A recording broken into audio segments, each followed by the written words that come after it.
The warning. The silence in the tactical analysis classroom was broken only by the soft hum of the environmental systems. Commander Kethvar of the Xanthari Defense Corps stood before 30 eager cadets, his 4 amber eyes scanning their expectant faces.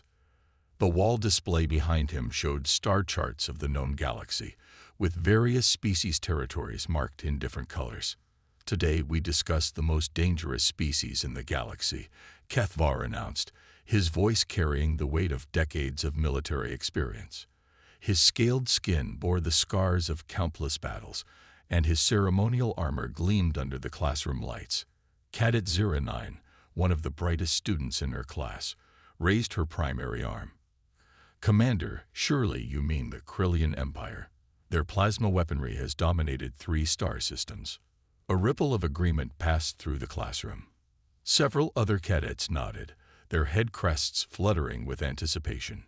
Kethvar's mandibles clicked in what might have been amusement. The Krillians are formidable warriors, yes, but they are not the most dangerous. He paused, letting the tension build. The most dangerous species in the galaxy stands barely 2 meters tall, has no natural armor, no claws, no venomous bite, and no telepathic abilities. They cannot breathe in most atmospheric conditions without artificial assistance, and their lifespan is shorter than most species' adolescents. The cadets exchanged confused glances.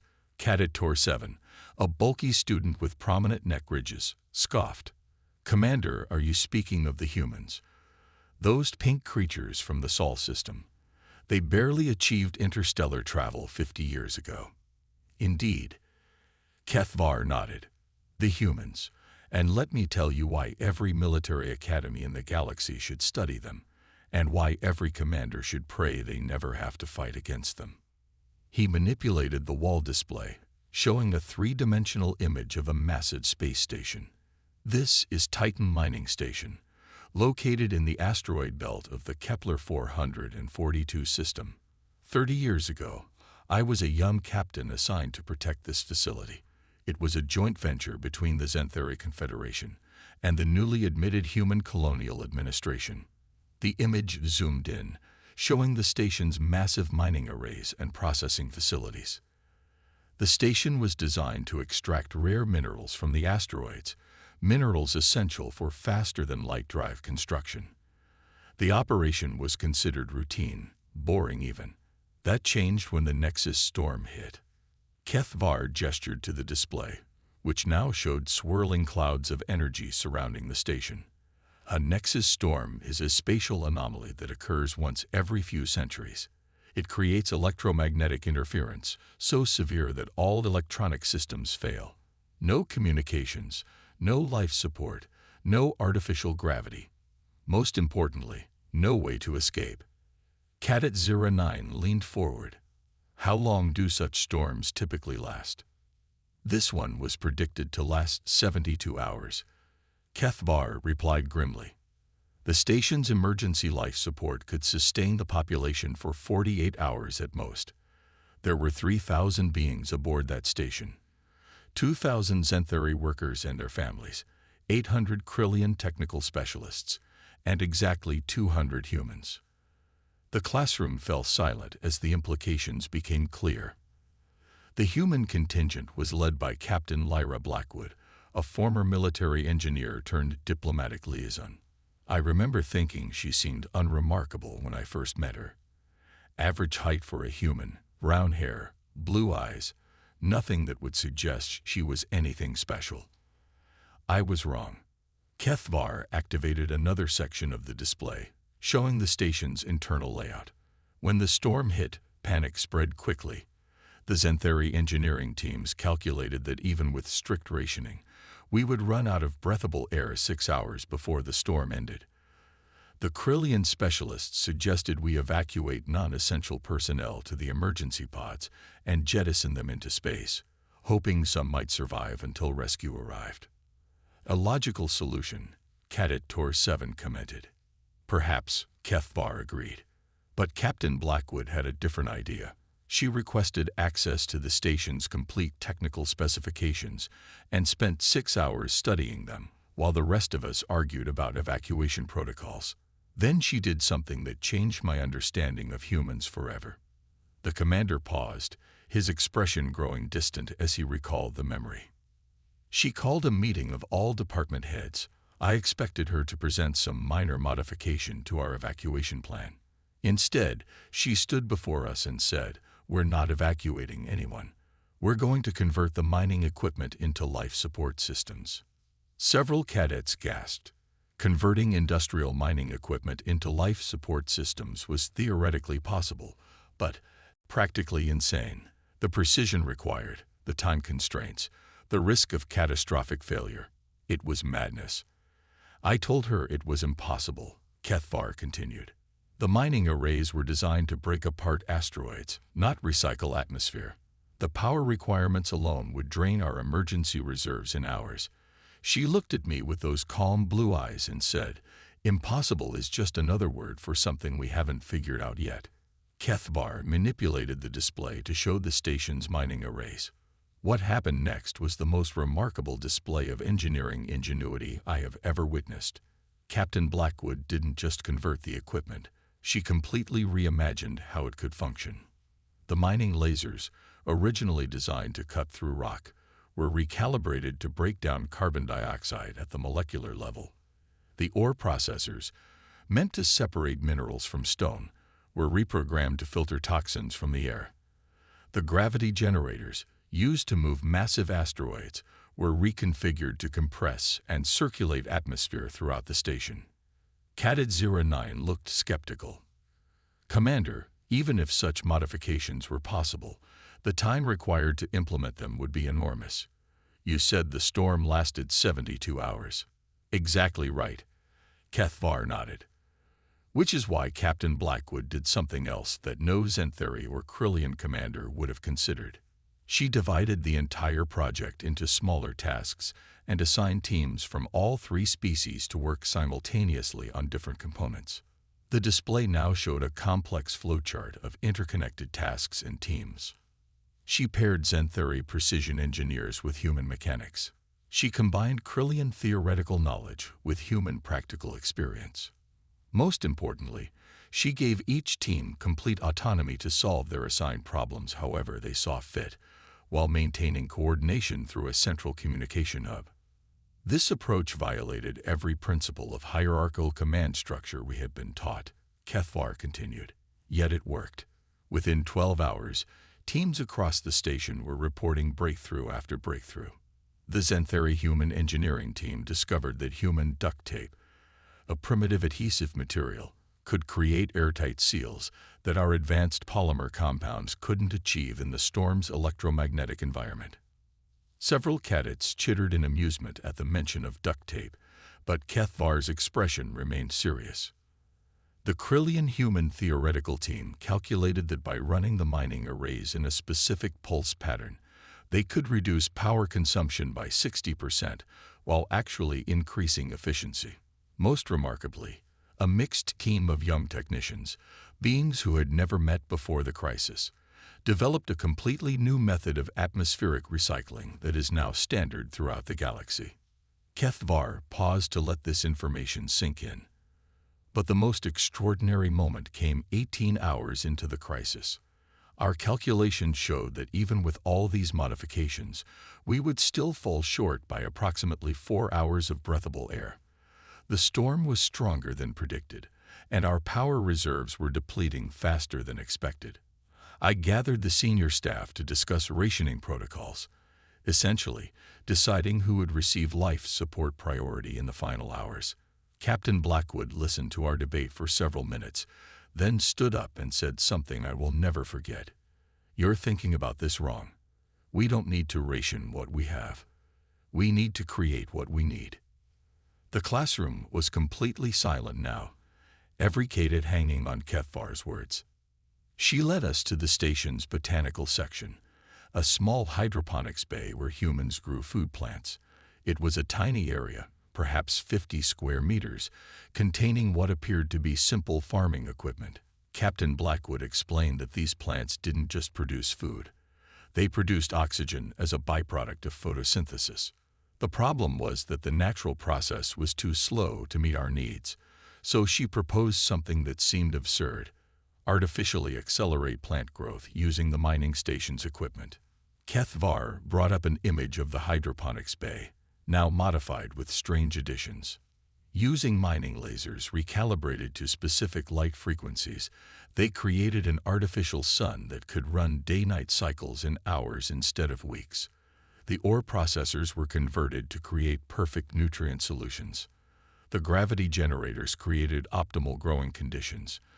In 36 hours, they had turned a small garden into an oxygen production facility that could sustain the entire station. Cadet Tor 7 raised his arm. "Commander, this seems impossible. Even with advanced technology, biological processes have natural limits." "You sound like I did 30 years ago," Kethvar replied. "That's exactly what I said to Captain Blackwood." Her response was simple: natural limits exist until someone finds a way around them. Humans have been doing the impossible for our entire existence. We survived ice ages with nothing but animal skins and fire. We learned to fly despite having no wings. We traveled to other worlds despite being bound to one planet. Extending plant growth cycles is just another problem to solve. The commander's 4 eyes focused on each cadet in turn. And they were right. Not only did the station survive the Nexus storm, but the modifications the humans designed improved the facility's efficiency by 300%. The atmospheric recycling system they created is now used on every major installation in the galaxy. The accelerated hydroponics technology revolutionized food production on colony worlds. But that's not why humans are the most dangerous species in the galaxy, Kethvar continued, his voice growing more serious. They're dangerous because they approach every problem with the absolute certainty that a solution exists. They don't accept limitations as permanent. They don't respect impossible as a concept. He gestured to the star chart again. Every other species in the galaxy has evolved to accept certain boundaries. The Krillians accept that plasma weapons have specific range limitations. The Valdori accept that their psychic abilities work only within certain parameters. We Xanthari accept that our engineering follows specific principles and constraints. Humans accept nothing. They question everything. They rebuild, reimagine, and reinvent constantly. They take technologies designed for one purpose and find 17 different ways to use them. They combine ideas that shouldn't work together and somehow make them function perfectly. Cadet 09 looked thoughtful. "Commander, you make them sound admirable rather than dangerous." Kethvar's mandibles clicked again, this time with something that might have been sadness. "They are admirable. That's what makes them so dangerous. Because when you fight a species that refuses to accept defeat, that finds opportunity in every setback, that turns every disadvantage into an advantage, you're not just fighting their weapons or their ships. You're fighting their absolute refusal to give up." The commander moved closer to the cadets. "I learned something else about humans during those 72 hours on Titan Station. When facing a crisis that threatened 3,000 lives, Captain Blackwood didn't sleep for 60 hours straight. She worked continuously, checking on every team, solving problems as they arose, encouraging everyone to keep working when exhaustion set in. On hour 68, when success was assured but the work was still ongoing, I found her in the maintenance section, personally installing atmospheric filters. I asked her why she wasn't resting, why she wasn't delegating this work to subordinates. She looked at me with those tired blue eyes and said, "Commander, these aren't my subordinates. They're my responsibility. Every life on this station matters equally. I can't ask others to take risks I'm not willing to take myself." The classroom was completely silent. That's when I understood the true danger humans represent. They don't just fight for victory. They fight for each other. They don't just solve problems. They take personal responsibility for every life affected by those problems. They don't just innovate. They innovate with the desperate creativity of beings who refuse to let others suffer if there's any possible alternative. Kethvar looked directly at Cadet 09. You asked if humans were admirable rather than dangerous. The truth is, they're dangerous because they're admirable. Because when you face an enemy who will sacrifice everything to protect others, who will work impossible hours to find impossible solutions, who will never ever give up, you're not facing a military force. You're facing something far more terrifying. You're facing hope made manifest. The revelation. The cadets sat in stunned silence as Commander Kethvar's words echoed through the classroom. The Zenthari instructor allowed the moment to stretch, watching as his students processed the implications of what they had heard. Finally, Cadet 09 broke the silence. "Commander, you speak of one incident 30 years ago. Surely this was exceptional rather than typical human behavior." Kethvar's four amber eyes fixed on her with an expression that combined approval and sadness. "An excellent question, Cadet. One that I hoped someone would ask. Because my experience at Titan Station was indeed just the beginning of my education about humans." He manipulated the wall display again, showing a new star system with multiple planets orbiting a binary star. 15 years after Titan Station, I was promoted to Fleet Commander and assigned to the Outer Rim Defense Initiative. The Vorthan Collective had begun expanding aggressively, conquering smaller systems and enslaving their populations. Intelligence suggested they were building toward an assault on the core worlds, including our own homeworld. The display showed red markers indicating Vorthan fleet positions advancing through space. The collective had a significant technological advantage. Their ships were larger, faster, and armed with weapons that could penetrate our best shields. Worse, they had psychological weapons, neural disruptors that could incapacitate entire crews without damaging ships, allowing them to capture vessels intact and turn them against their former allies. Cadet Tor 7 leaned forward. How did the Alliance respond to this threat? The Galactic Defense Council assembled the largest fleet in recorded history, Kethvar replied. 1,200 ships from 17 different species. The humans contributed exactly 47 vessels, barely 4% of our total force. Several cadets exchanged glances. Such a small contribution seemed almost insulting. "I thought the same thing," Kethvar acknowledged. The human ships were smaller than our cruisers, less armed than our destroyers, and carried crews of only 30 to 50 beings each. Their fleet commander was a former engineer named Marcus Chen, recently promoted from captain to admiral. He seemed entirely unremarkable. Average height, quiet demeanor, spent most of the strategic planning sessions listening rather than talking. The commander paused, his expression growing distant. The first engagement took place in the Rigel system. Our battle plan was textbook perfect, a three-pronged assault designed to overwhelm the Vorthan defenses through superior numbers and coordinated strikes. We had every advantage except technology. The display now showed a tactical representation of the battle, with blue markers representing Alliance forces and red markers showing Vorthan positions. The battle lasted 6 hours. In that time, we lost 230 ships.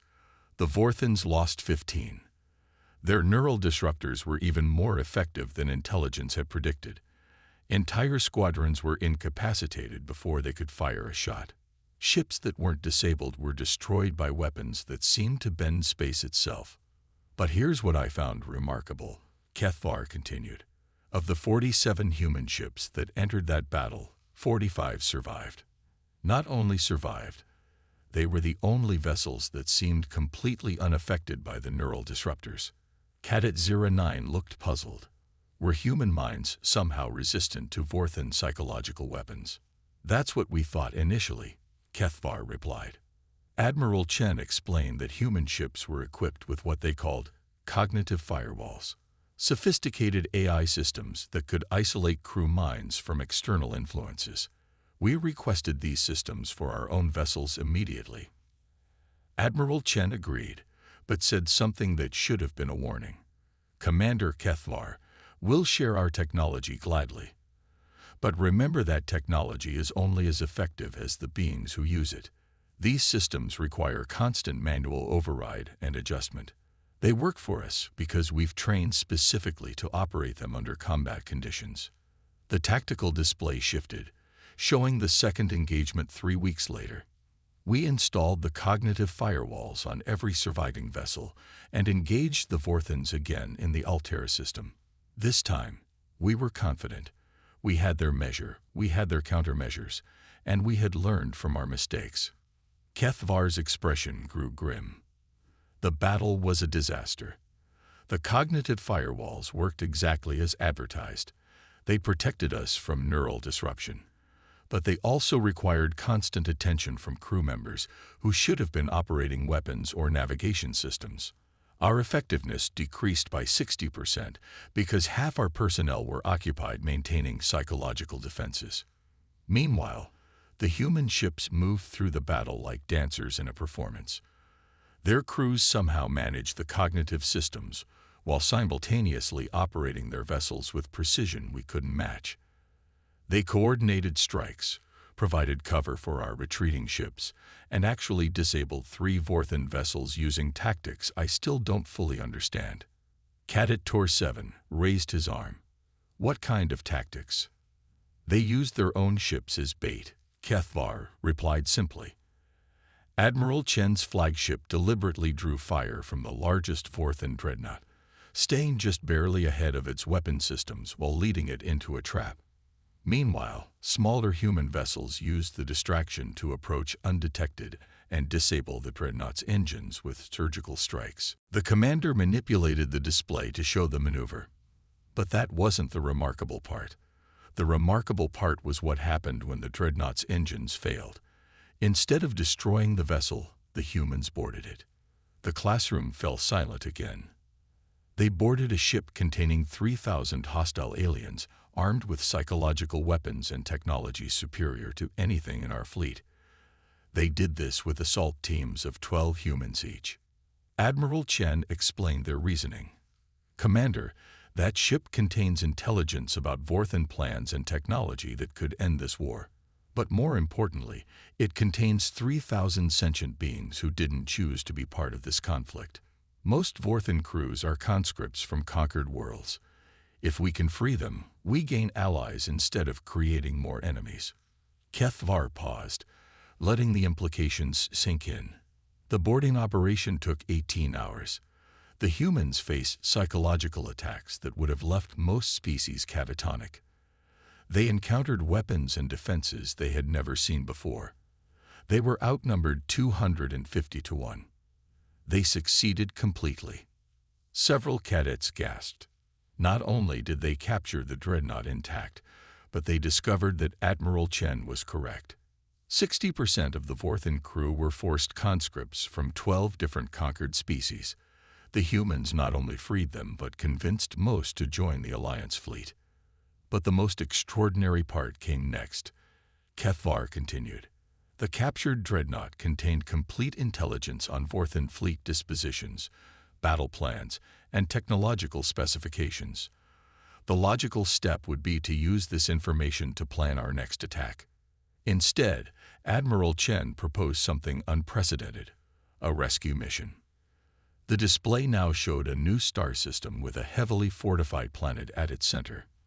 The intelligence revealed that the Vorthens were holding prisoners from conquered worlds in processing centers on their fortress world.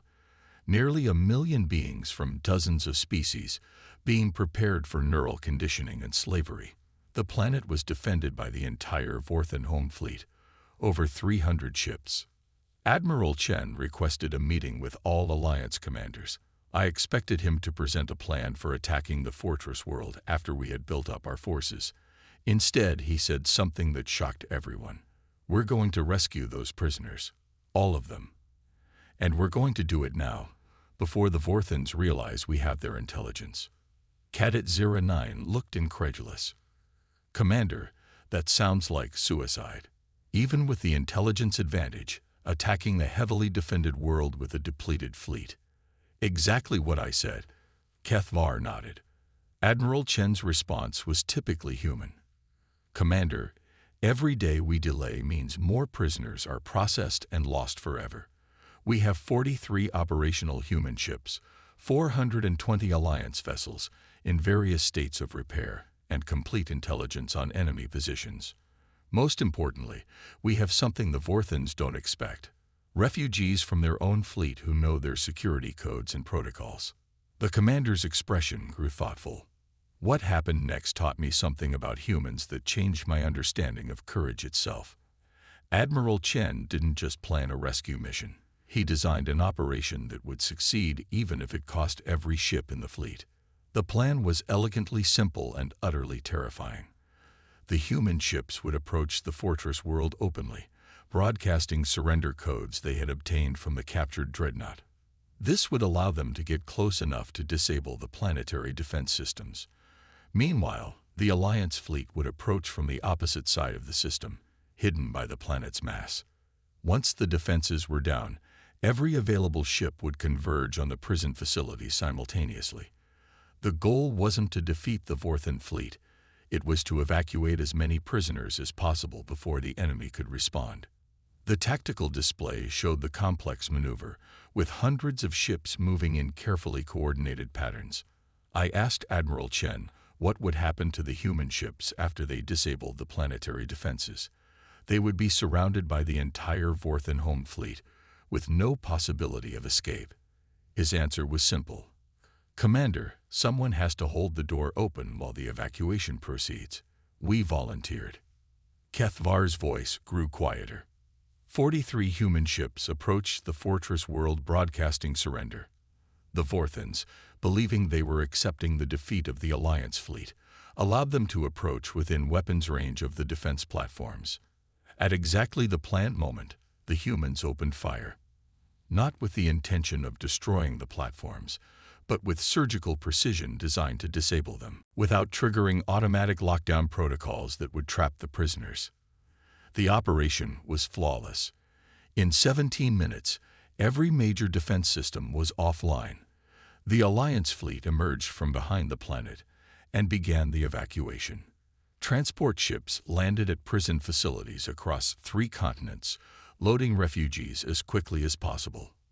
But the Vorthans responded faster than anyone expected. The home fleet began converging on the planet within 30 minutes. The humans found themselves facing 300 enemy ships with no possibility of escape. The commander paused, his 4 eyes focusing on something beyond the classroom walls. I was monitoring communications from my flagship when Admiral Chen transmitted his final message to the Alliance fleet. "All Alliance vessels, this is Admiral Chen. Evacuation is proceeding ahead of schedule. We count approximately 800,000 prisoners loaded and ready for transport. Estimate 90% rescue success if you begin retreat now." Then he said something that will stay with me forever. "It has been an honor to serve alongside you. Tell our families that we kept the promise we made. No one gets left behind. All human vessels maintain positions and provide cover for evacuation ships." That's an order. The classroom was completely silent. 43 human ships held their positions against 300 Vorthan vessels for 6 hours and 23 minutes, long enough for every single prison transport to escape the system. They used every trick, every innovation, every desperate tactic they could devise. They rigged their own ships with overloaded reactors and rammed them into Vorthan dreadnoughts. They created false sensor readings that confused enemy targeting systems. They'd broadcast contradictory orders using captured Vorthan communication codes, causing enemy ships to fire on each other. Most remarkably, they convinced 200 freed prisoners with technical knowledge to help operate their ships, turning rescued slaves into volunteer crew members in the middle of the battle. Kethvar manipulated the display one final time, showing the aftermath of the battle. When it was over, no human ships remained operational. But the evacuation was complete. 947,000 beings from 43 different species had been freed. The Vorthan war effort collapsed within months as their slave labor force disappeared and their conquered populations rebelled. Admiral Chen survived, barely. I found him in a medical facility on the Alliance hospital ship 3 days later. He was conscious but barely, connected to life support systems, and recovering from injuries that should have been fatal. I asked him why they had done it, why 43 ships had sacrificed themselves for prisoners they had never met, from species some humans had never even heard of. His answer was simple. Commander, we didn't sacrifice ourselves. We invested ourselves. Every being we saved will go home to their families, will rebuild their worlds, will contribute to the galaxy's future. Our ships were just metal and circuits. Those people were irreplaceable. Kethvar looked directly at each cadet. That's when I finally understood why humans are the most dangerous species in the galaxy. Not because they're aggressive or technologically superior or physically powerful. They're dangerous because they operate from a fundamentally different set of values than any other species. Most species fight for territory, resources, dominance, or survival. Humans fight for principles. They fight for ideas. They fight for the belief that every sentient being has inherent worth and deserves freedom. When you fight someone who wants your territory, you can negotiate boundaries. When you fight someone who wants your resources, you can find alternatives. When you fight someone who wants dominance, you can submit or establish hierarchy. But when you fight someone who believes absolutely in justice, in protecting the innocent, in sacrificing themselves for others, there is no negotiation. There is no compromise. There is no surrender. The commander moved closer to his students. Humans are dangerous because they make every conflict about more than winning or losing. They make it about right and wrong. And they would rather die fighting for what's right than live with what's wrong. They're dangerous because they inspire others to be better than they thought possible. Those freed prisoners didn't just go home. They became advocates for freedom throughout the galaxy. Former enemies became allies. Entire civilizations changed their policies because they had seen what humans were willing to do for strangers. They're dangerous because they prove that physical limitations, technological disadvantages, and impossible odds are just problems to be solved. They show other species that we've been accepting limitations we should have been overcoming. Kethvar stepped back and looked at the entire class. But most of all, humans are dangerous because they offer something more terrifying than death to their enemies. They offer redemption. They prove that former enemies can become friends, that conflicts can end in understanding rather than destruction, that even the worst situations can be improved through courage and sacrifice. Every species that has fought against humans and survived has been changed by the experience. We've learned not just new tactics or technologies, but new ways of thinking about what's possible. That, cadets, is why humans are the most dangerous species in the galaxy. Not because they're the best fighters, but because they fight for the best reasons. Not because they always win, but because they make winning and losing less important than doing what's right. The commander moved toward the door, then paused and looked back. Your assignment for next week is to research one human innovation, invention, or achievement from the past 50 years. I want you to understand not just what they accomplished, but why they believed it was important and how they overcame the obstacles in their path. Because if you're going to serve alongside humans, and all of you will, given current alliance protocols, you need to understand what you're working with. You need to understand that when humans say something is impossible, they mean it's difficult. When they say something is dangerous, they mean it's interesting. And when they say something is worth fighting for, they mean it's worth dying for. Class dismissed. As the cadets filed out, discussing what they had heard in hushed tones, Commander Kethvar remained at the front of the classroom, staring at the star charts that showed the peaceful galaxy that existed because 43 human ships had refused to abandon 1 million strangers to slavery. The most dangerous species in the galaxy, he reflected, were the ones who made everyone else want to be better than they were.